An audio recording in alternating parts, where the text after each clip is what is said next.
Grand Ouest, sans oublier l'équation Bamoun. Donc, vous voyez, regardez les résultats, regardez la configuration des candidatures, regardez l'élection. Vous voulez le ce que je suis en train de vous dire. Donc, le consensus autour de M. Chiroma, c'est l'axe ouest. Non. La parenthèse Bamoun a été à fond par la candidate Tomano Namdoya dans la bagarre avec les élites RDPC du Noun. Mais au moins, la spécificité Bamoun a été plus ou moins sauvegardée là. Dans l'axe là. Bon, maintenant, si vous remontez dans le nord-ouest et le sud-ouest, vous voyez que la situation du Nozo a été favorable au président. Ça veut dire quoi concrètement? Ça veut dire que les élites, surtout du sud-ouest, la carte anglophone est aussi restée d'une certaine manière à garder sa spécificité. Mais tout ça, ce sont des périphéries de l'axe. Ou alors des sous-axes. Le mot à sa place, des sous-axes, dans le cas de l'axe nord, ce sont des périphéries qui jouent un rôle d'équilibrisme, qui jouent un certain rôle de stabilisation, de fixation. Mais dans le cadre de la guerre des dinosaures, hein, qui sont constitués par les deux piliers fondamentaux de l'axe nord, c'est-à-dire ce qu'on appelle le Grand Sud. On a le concept français, hein, attention, le Grand Sud et le Grand Nord.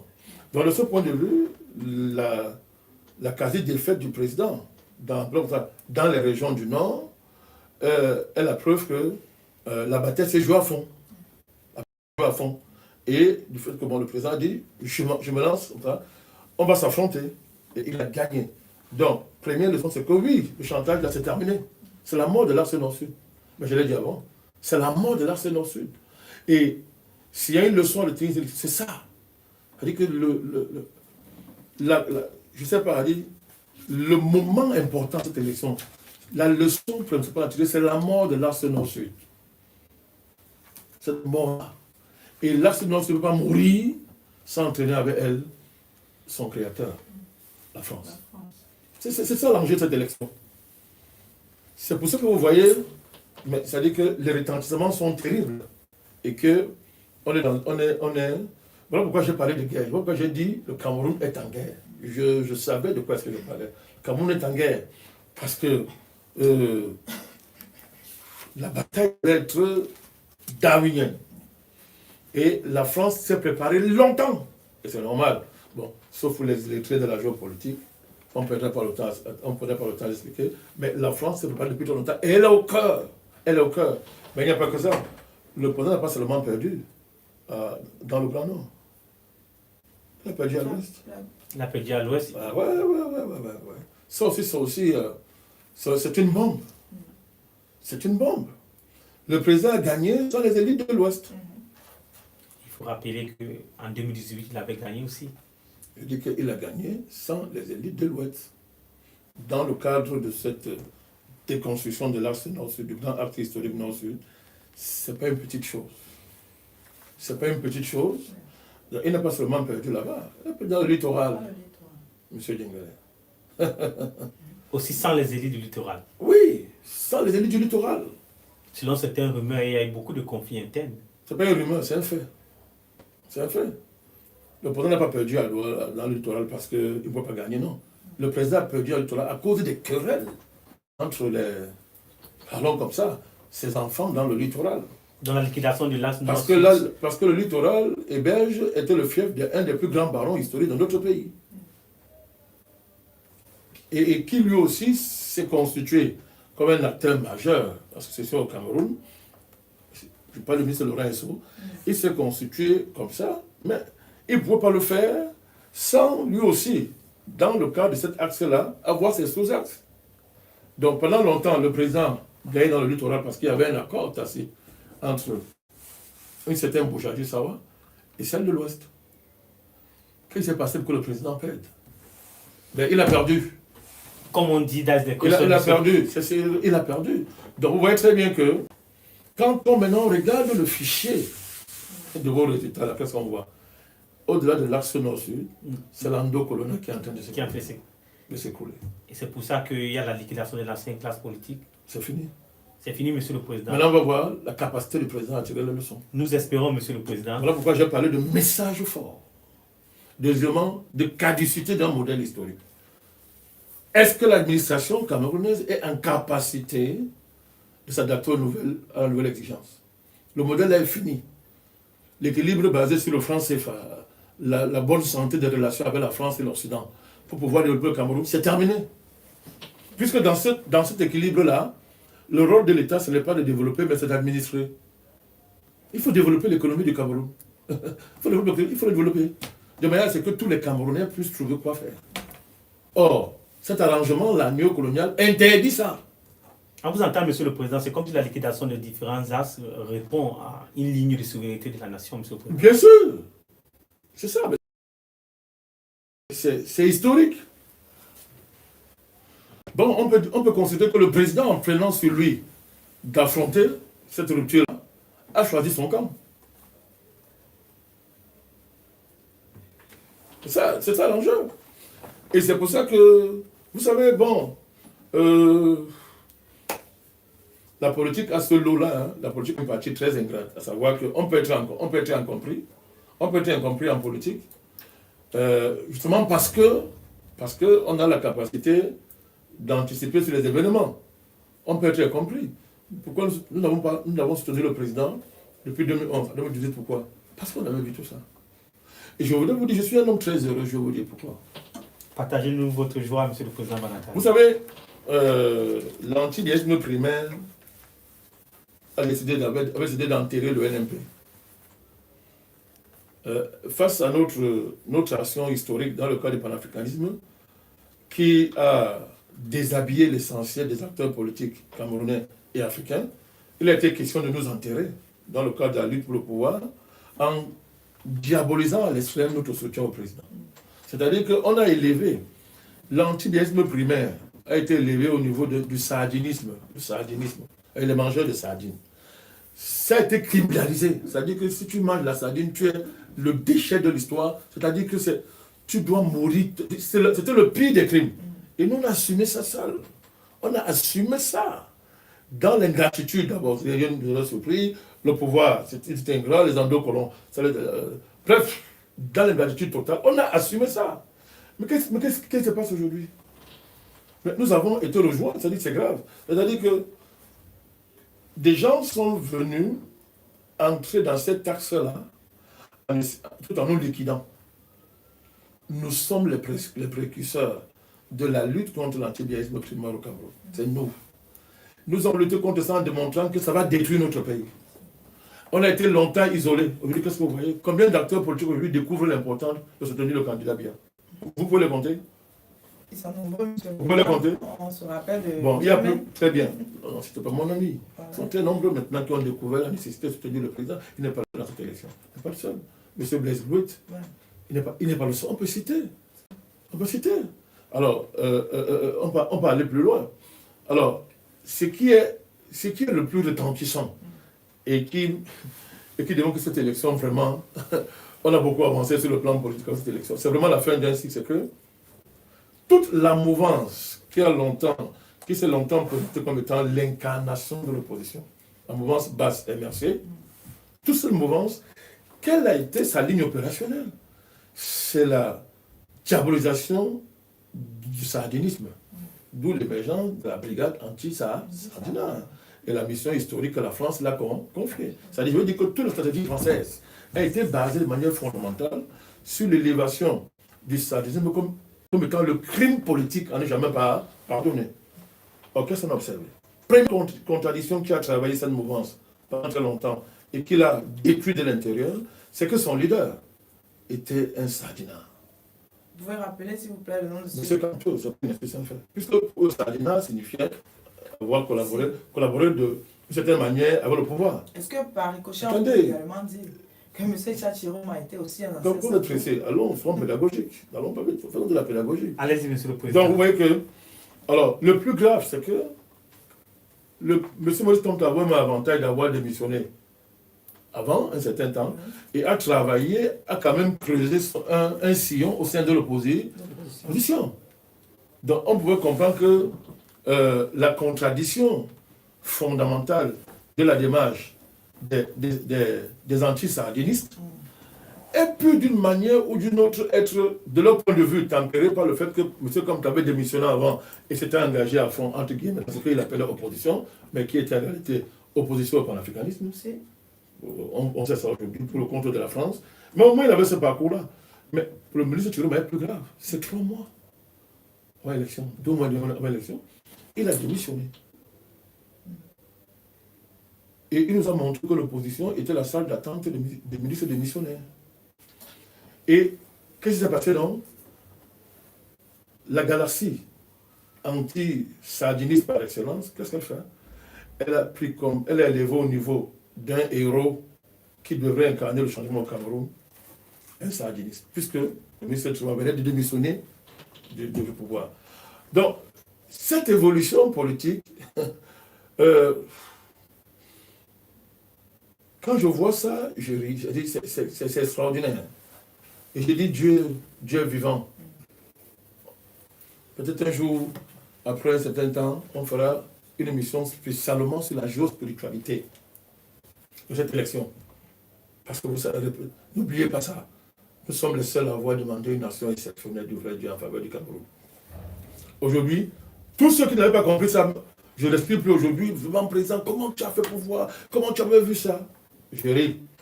Peut-être on ferait une émission. Donc, vous voyez, M. Djengele. Donc, vous voyez, vous avez vu des figures de l'opposition camerounaise majeure faire allégeance à M. Chiroma. Pour ne parler de M. Bello. On a tout le monde vu ça. Donc, vous voyez que le clivage Sardina, anti-Sardina, c'était une vue de l'esprit. C'était une manipulation. Ça n'existe pas. Mais qu'est-ce qui est réellement là-dedans? Parce que tout à l'heure, vous n'avez pas dans un de souveraineté. Qu'est-ce qui travaille? Quel est le vrai clivage? L'idée de Sardina et d'anti-Sardina, ça avait un rôle historique. C'était d'évacuer la désignation de la vraie et seule contradiction qui travaille notre pays. À savoir, d'un côté, des patriotes camerounais qui luttent pour l'indépendance de leur pays, et d'autre part, des classes politiques qui, quoi qu'on dise, sont engendrés et nourris par la France. Voilà le vrai clivage, c'est ça. Mais c'est couvert par un masque qu'on nous a imposé, celui du sardinisme et de l'anti-sardinisme. Oui, mais les évolutions ont montré que ce n'est pas ça qu'il s'agit. Que le vrai clivage, comme il l'a dit, c'est au niveau de la vision de notre pays, à savoir, est-ce que nous sommes en capacité d'assumer, enfin d'entrer dans la politique, c'est-à-dire pays souverain, en capacité de décider pour lui-même, ou bien de rester néocolonial, à savoir que pour exister, on doit dépendre de la France, par exemple, de l'Occident, avec tout ce que cela comprend. Monsieur Djengele, c'est ça qui est en jeu. Que ce soit seulement au niveau du fait que l'État n'a plus les moyens économiques de satisfaire les besoins sociaux, et de ce point de vue, sa capacité à gouverner est très affaiblie. Ça se voit, d'ailleurs.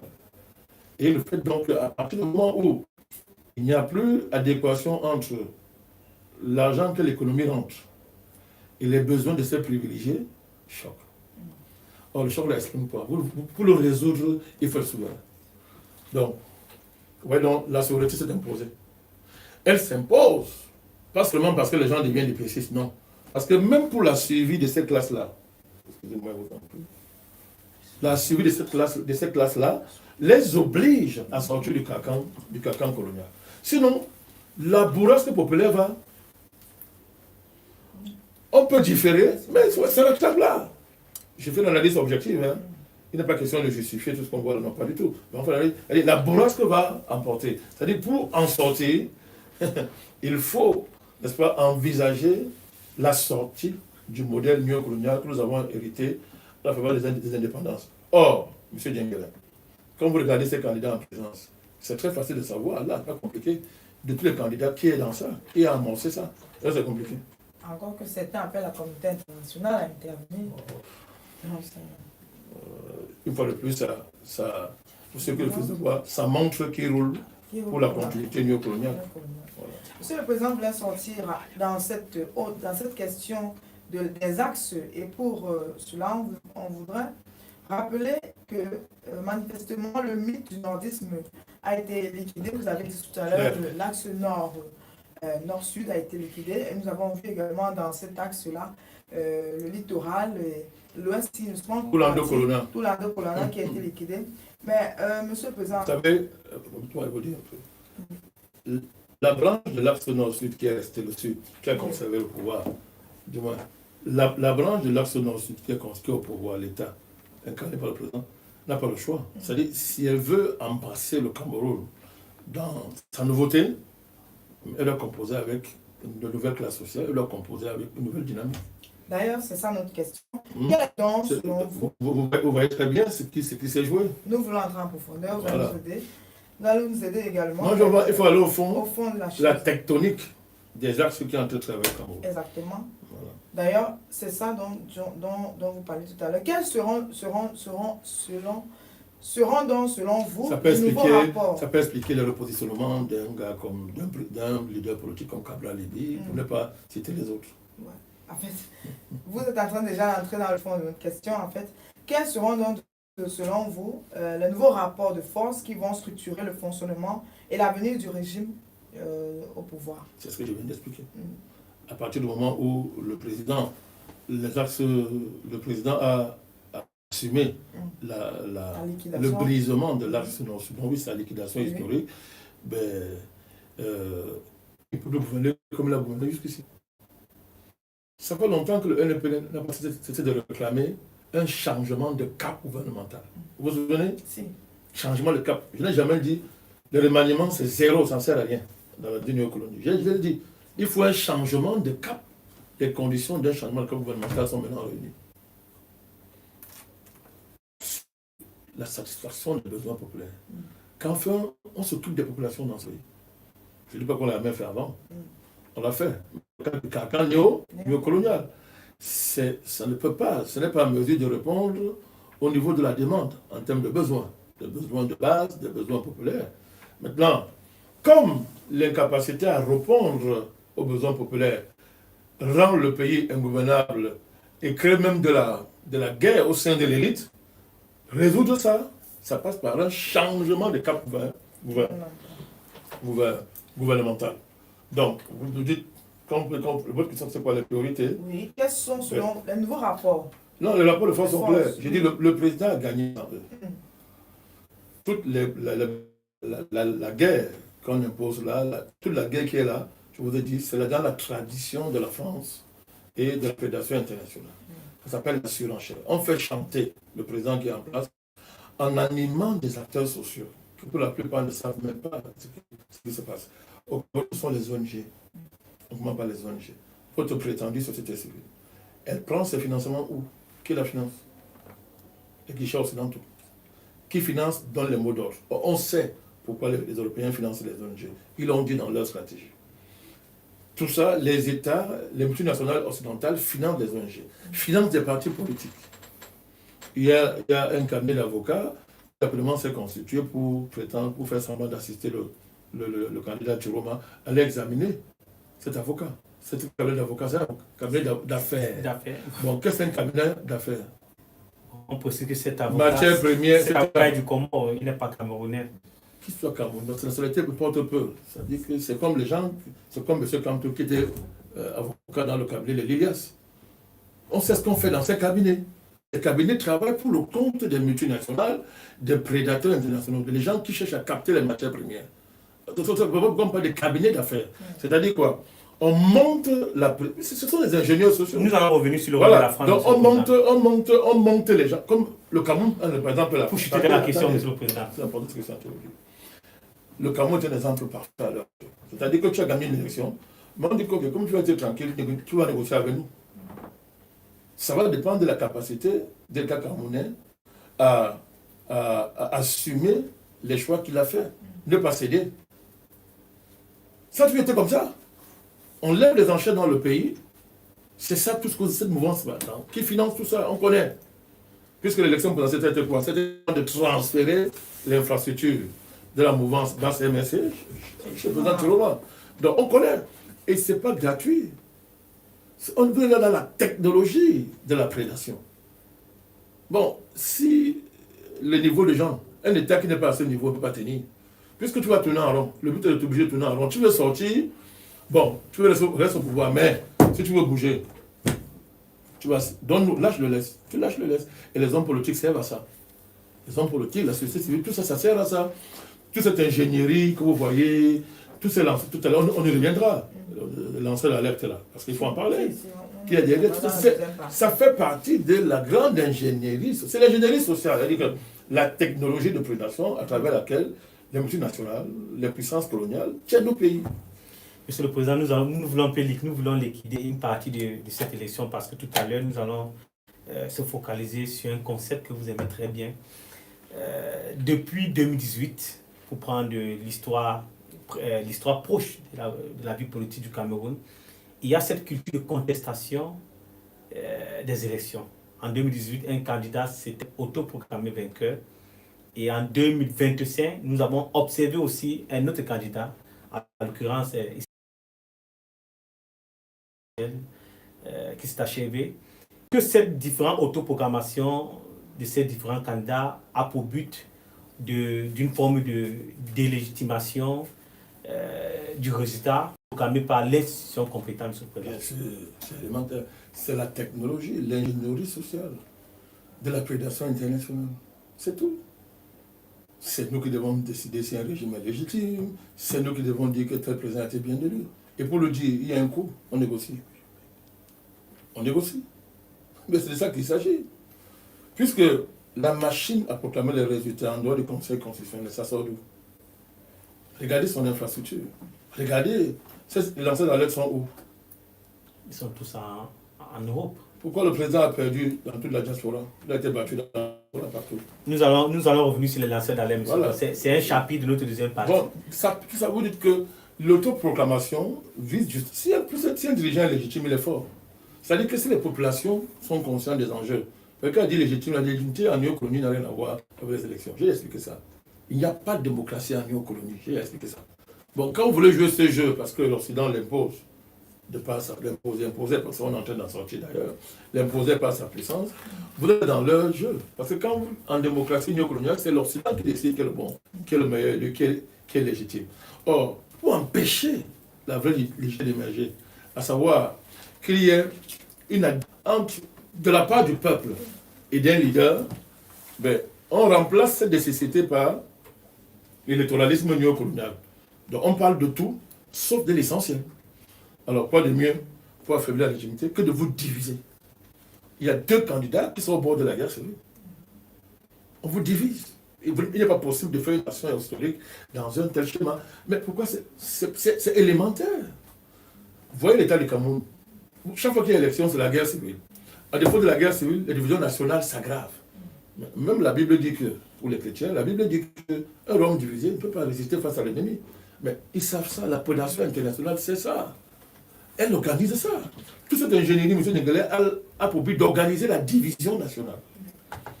D'empêcher qu'il y ait un récit national qui soude la majorité de la population autour d'un dirigeant. Voilà la vraie légitimité en néocolonie. Ce n'est pas la légitimité électorale, ça ne sert à rien. Ça ne sert à rien. Il faut empêcher faire quoi? D'attaquer le récit panafricaniste. D'attaquer ça. Nous allons donc faire une focalisation sur un concept que vous aimez bien utiliser et que certains vous attribuent comme l'auteur, à savoir l'endocolona. Et vous avez souvent eu à traduire ce mot comme un mot qui définit une certaine classe politique dans la néocolonie. Monsieur le Président Balakani, nous voulons, dans un langage plus internaute, que vous exposez clairement ce que vous attendez par endocolona, mais nous aimerions que vous donniez une priorité sur l'explication historique, politique et économique de ce concept. Je ne suis pas l'auteur de moi. Le mot existe avant moi, mais je l'ai imposé dans le paysage politique camerounais. J'assume ça, oui, j'assume. Je l'ai mis au cœur du débat politique camerounais, mais dire que je suis l'auteur, non, c'est pas honnête, je suis l'auteur. Le mot existe, il était caché dans des livres, très caché dans les livres, mais le mot existait. Alors c'est important de clarifier, parce que quand nous disons endocolona, on peut mettre tout et n'importe quoi.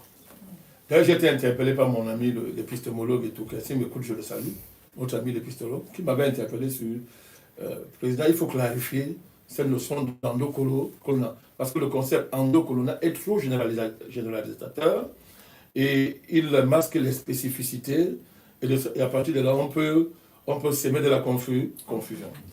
Il y a une différence, mon cher Dianglais, entre ce que j'appelle l'endocolonial de situation et l'endocolonial de conscience. Faites attention. Mais entre les deux, même il y a même de la nuance, on peut encore y mettre de la nuance. Il y a...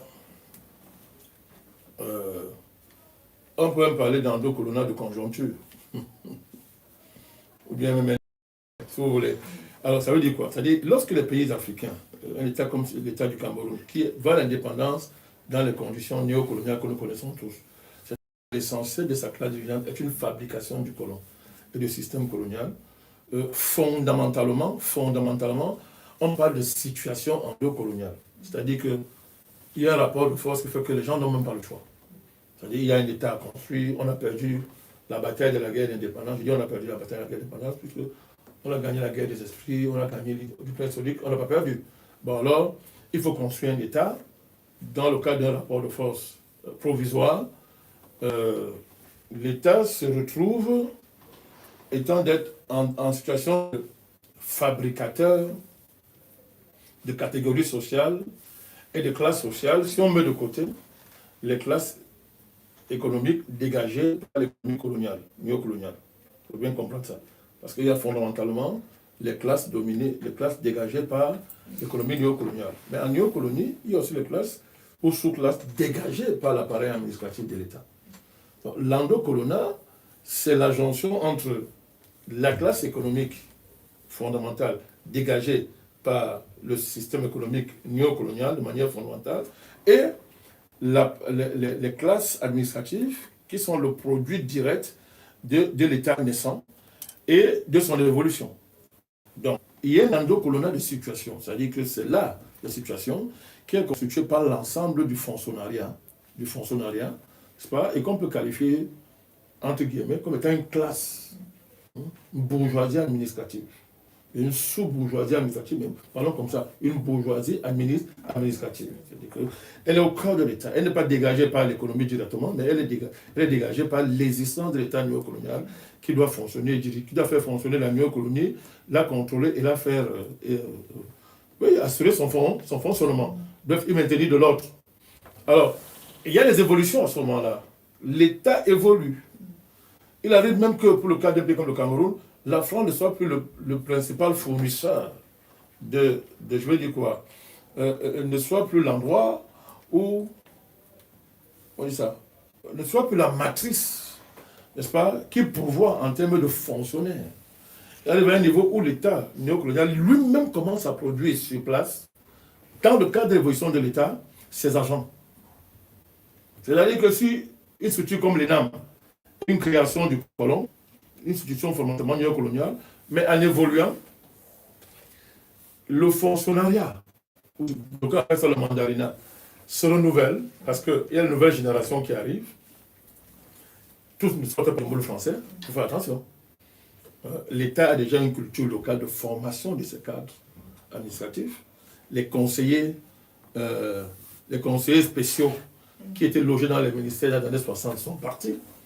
On acquiert de plus en plus une certaine expertise qui nous permet de nous former sur place, même si l'esprit reste néocolonial, parce que cet État-là est adossé, je l'ai démontré, sur l'infrastructure néocoloniale, franc CFA, économie de rente, armée néocoloniale, etc.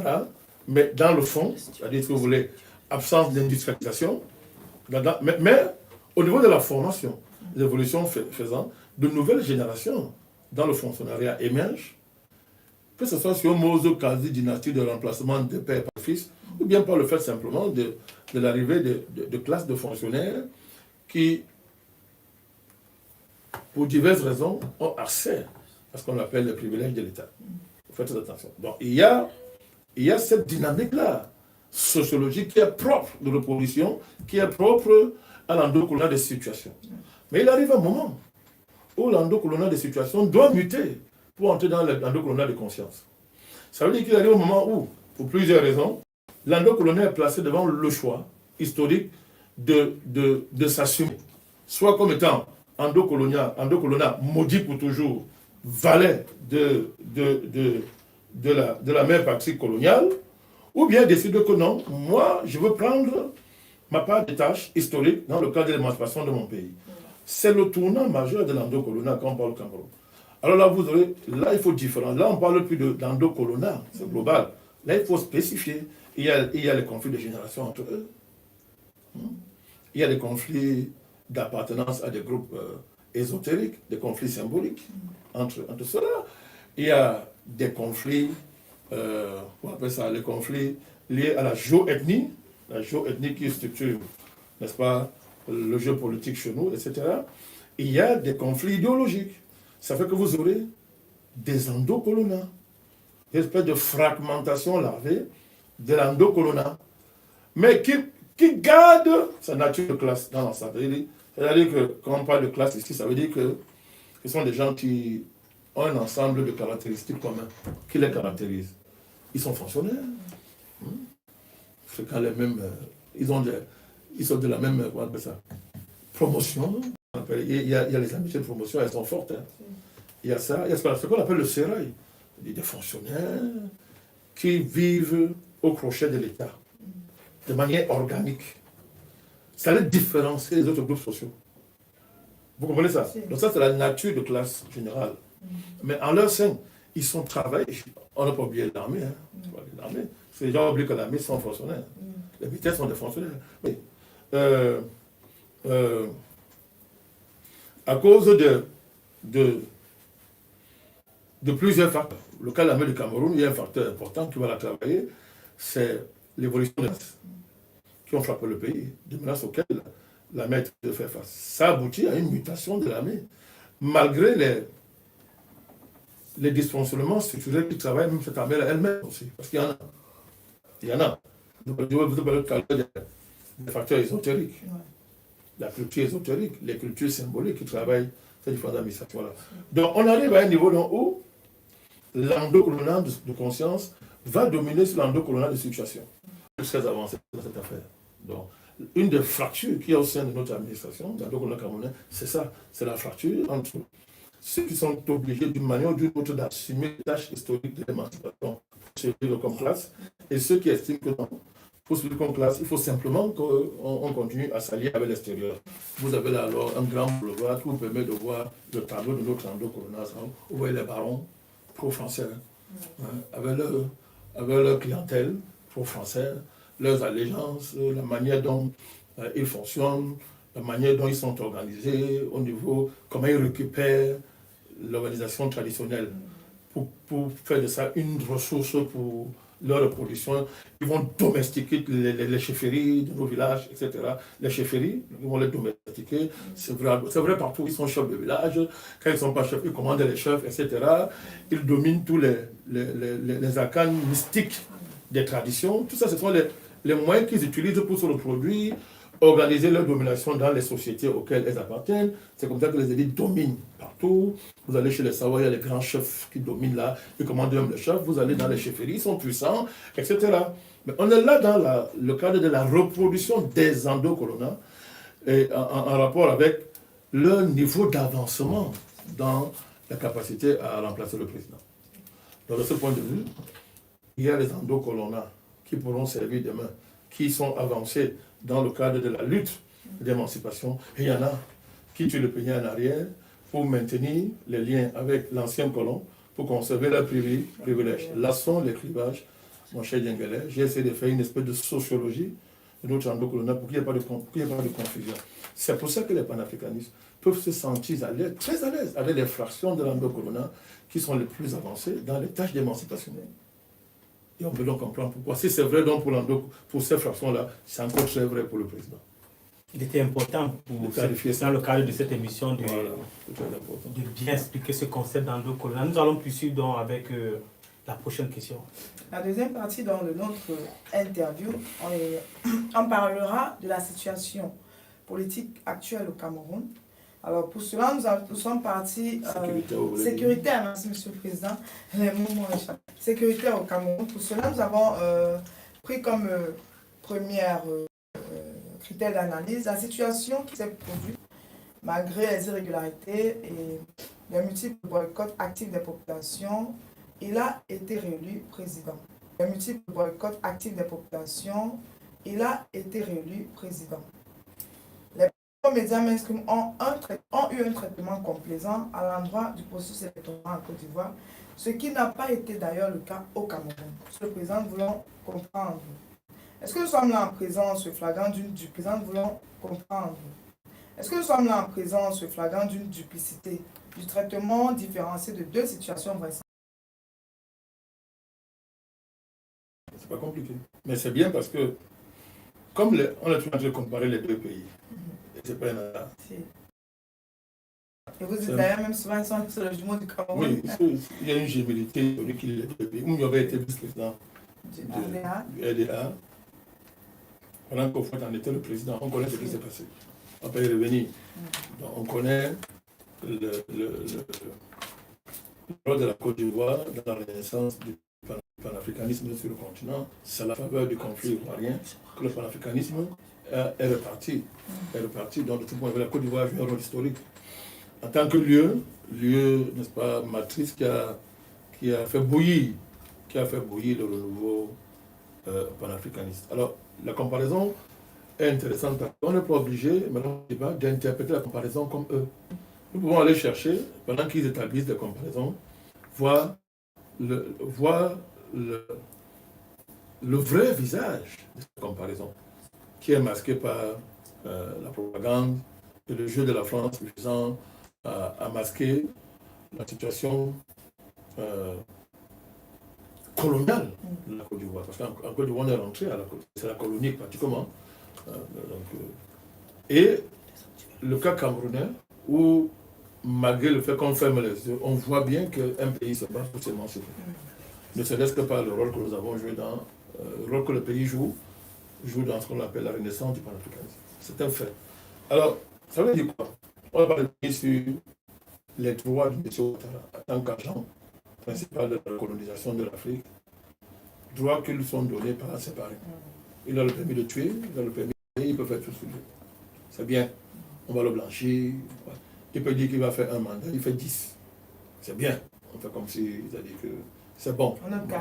D'ailleurs, il a écarté on lui donne des certificats de bonne gestion économique, opposants. Alors qu'en matière de gestion, c'est la calamité des calamités. Bref, ça c'est la logique même de... Vous avez oublié la charte de l'impérialisme. C'est la logique, c'est clair. Donc, quand l'impérialisme dit que quelque chose est bon, elle est bonne. Il n'y a pas de débat là-dessus. Donc, Ouattara a tous les droits. Tout ce qu'on interdit à d'autres présidents de faire, lui, il le fait. Et c'est bon. C'est la norme. Mais maintenant, quand vous arrivez au Cameroun, vous êtes dans un pays où le président, dans le cadre d'une néocolonie, a décidé de jouer une aventure terrible, de vouloir la démocratiser. Où des gens sont de plus en plus libres au quotidien, n'est-ce pas? Et où les élections se passent comme ce qu'on est en train de voir. Où on voit bien que celui qu'on appelle dictateur est battu dans le cadre des gens du pays. Et le résultat est donné comme tel. Alors là où, en Côte d'Ivoire, avant les élections, le résultat était connu, ça a fuité. Et puis on connaît le score de M. Ouattara. En principe, en Côte d'Ivoire, l'élection c'est 2 tours. Mais 2 tours égale 1 tour depuis qu'il est président. Il y a quand même une loi qui est d'accord, c'est constitutionnel en Côte d'Ivoire, qui a plus de, je crois, 50%. Vous passez en un tour et le président Ouattara est 89%. Vous répétez avec moi que cette loi-là vise simplement à légitimer les élections. On a honte de dire 1 tour. Le Cameroun lui dit 1 tour. Il n'est pas hypocrite. Lui, il dit 2 tours. Avec une loi qui va justifier que lui, 2 tours, il a dit 1 tour. Parce que lui, depuis qu'il est là, il gagne toujours 1 tour. Dans les conditions que tout le monde sait. Qui ne connaît pas le niveau d'abstention qu'il y a en Côte d'Ivoire? On parle de quoi?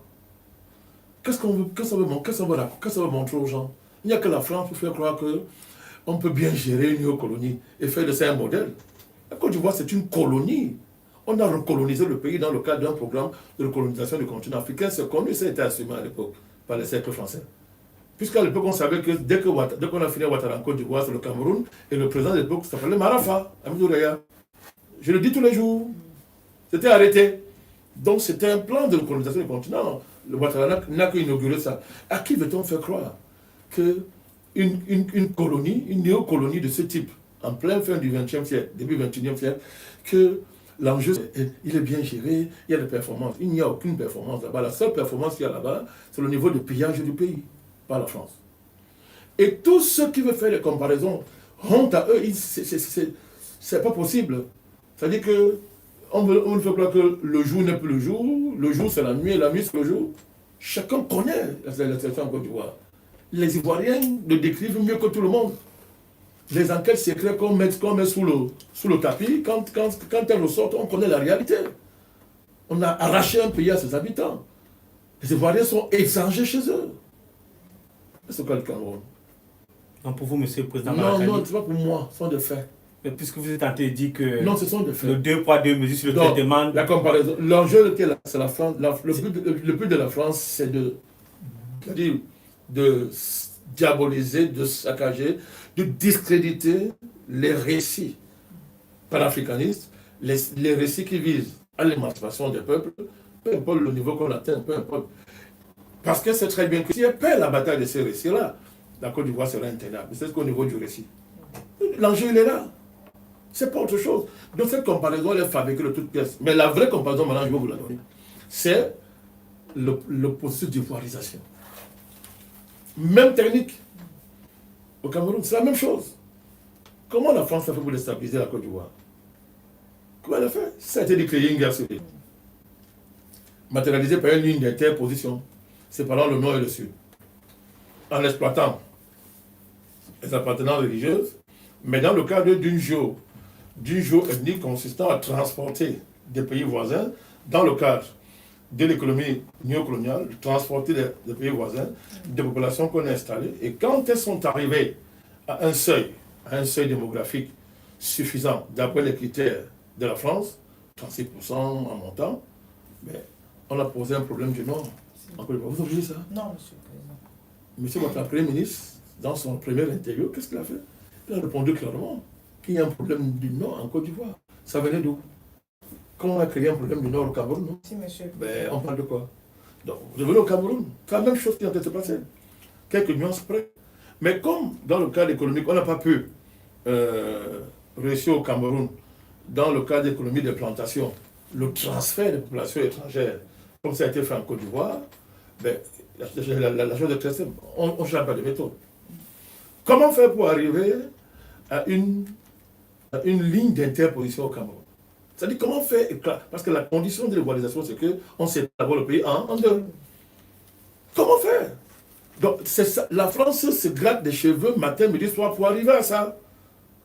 Donc, Boko Haram est venu, on a réussi avec la crise de Nozo à créer un clivage francophone, anglophone, mais cela n'a jamais débouché sur une ligne d'interposition qui permet à ce que la France, avec la communauté internationale d'assassins et de criminels, de venir prendre acte que le pays est vraiment divisé en deux et d'organiser un processus qui permet d'arriver au pouvoir d'un pion, des pions.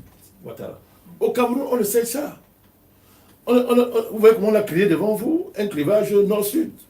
C'est là devant vous, mais on l'a activé d'une manière pas possible.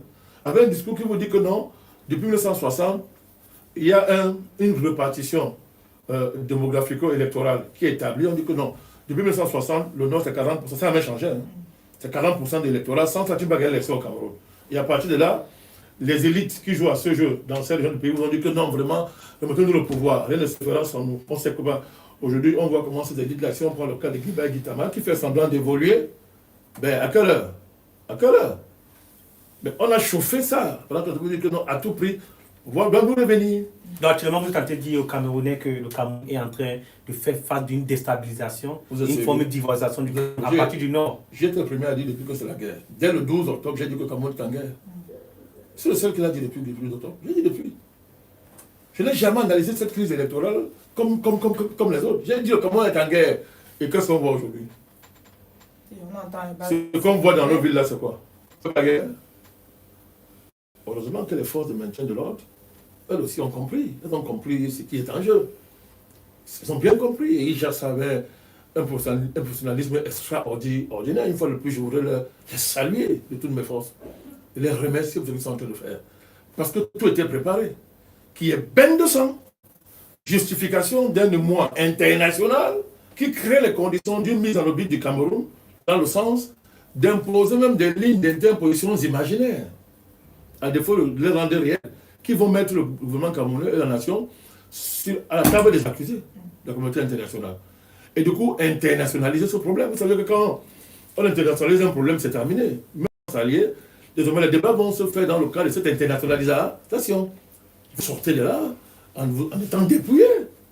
Le but, il est là, et c'est la démarche de la France. C'est la France qui est au fond de cette affaire. Je m'en fiche des marchés diplomatiques. Est-ce que vous pouvez nous donner quelques indices que c'est la France, Monsieur le Président? Vous voulez que je donne des indices? Qui était l'acteur principal de la France en Côte d'Ivoire? C'était qui? C'est la France. Alors, Cameroun, quel est l'acteur principal? C'est qui le patron de France? Dans